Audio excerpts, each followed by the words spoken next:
kind of interconnected. Let's talk about the Journal Sentinel's article about racial profiling and the numbers that they ended up pulling together. I think it was 46,000 tickets that they, or traffic stops that they had looked at. And that drivers were black drivers were 7 times as likely to be stopped by city police as white residents, and Hispanics were 5 times as often to be pulled over. You've had a lot to say about this article and about these findings. Talk to us about that. I think it's a very important issue, and I say that not lightly because I've been a police chief for a number of years, and I've been a police chief during the evolution of the community policing movement, and I've been a police chief during the evolution of the concerns about racial profiling has become a catchphrase for both disparity and bias, as well as disproportionate minority contact. It kind of takes everything into it, so it means different things to different people. A narrow term of racial profiling to me indicates a form of bias, which we've got to be on guard against, and it's one reason we keep data. I voluntarily decided to continue to keep data even though the law was repealed, because I recognize the following. The greatest disparity in this city is crime victimization, and it is true in every similarly situated city. The poor and the dispossessed are overwhelmingly more likely to be a violent crime victim than any other group. That imposes an obligation on the police department to do something. The racial profiling controversy started on the nation's highways, where Operation Pipeline, it was called, was supposedly going to take drug courier profiles off the roads using an array of metrics that had been based on prior arrests. City streets, okay. Which would indicate that African American people or people of color. Well, what happens is they were building it, but they were building on their prior arrest history. Right. Okay, so what they missed was there are other things that you didn't catch. Right. But the goal was to stop people because we think you have drugs. Right. All right, that's over here. At the same time, urban police departments were moving towards a community-based policing model that said the community has needs, they are bringing those needs to our attention, and the biggest need in the urban centers is demands for more police attention and protection.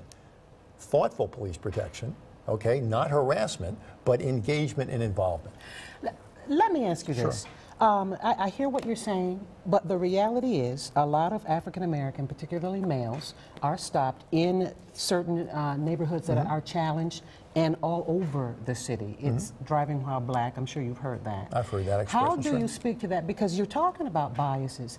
How do you streamline the biases of an entire department? Well, you're talking about people with their own belief systems out there face-to-face dealing with what they're confronted with. And if you see black as a problem. Okay. The number one thing I want to communicate to everybody is that we have not given unfettered discretion to officers to just go stop people. This is part of our core strategy that I'm responsible for. I mean, every single morning we look at the crime dots and we look at where the car stops are. And are the car stops on the crime dots? Are the field interviews on the crime dots? They are all based on traffic violations. They are not discretionary. You have to go off on the air and say, I'm stopping this for the following reason. It's got to be a traffic violation. What I'll tell you this is, number one, I didn't want to quibble in the article about their goofy formula they used. But I mean, help me out here.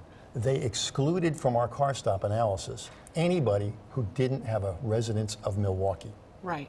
Okay? Now, who do you think got excluded from the analysis when we are the central commuter to place in the entire city? Who got kicked out of the analysis? Yeah. Okay? So if you want to skew the numbers to make us look terrible, that's what you do. Every out-of-city driver from, whatever, West Cupcake, Wisconsin, that doesn't count. So all those guys driving in here who get pulled over, boop, you don't count coming and going. So that certainly hurt us. But here's the key, and this is absolutely factual. They mentioned it in passing. Another newspaper would have made this a news story. Over the last 4 years, we have increased car stops by 250%. Traffic citations have remained stable, because my policy says I don't want a poor people tax. Because we're stopping you lawfully doesn't mean I want to write everybody up. Give them a break if you can. Okay? Our citizen complaints are down by 45% in real numbers. Not down proportionally, in real numbers. There's almost half as many citizen complaints as there were 4 years ago. I think what we're seeing is our cops are connecting with those neighborhoods at risk, clearly indicating we're trying to work on people's behalf. But if you're an African American in this city, you're 14 times more likely to be murdered than if you're Caucasian. That's a disparity that I've got to do something about. Right, and that's an awful statistic.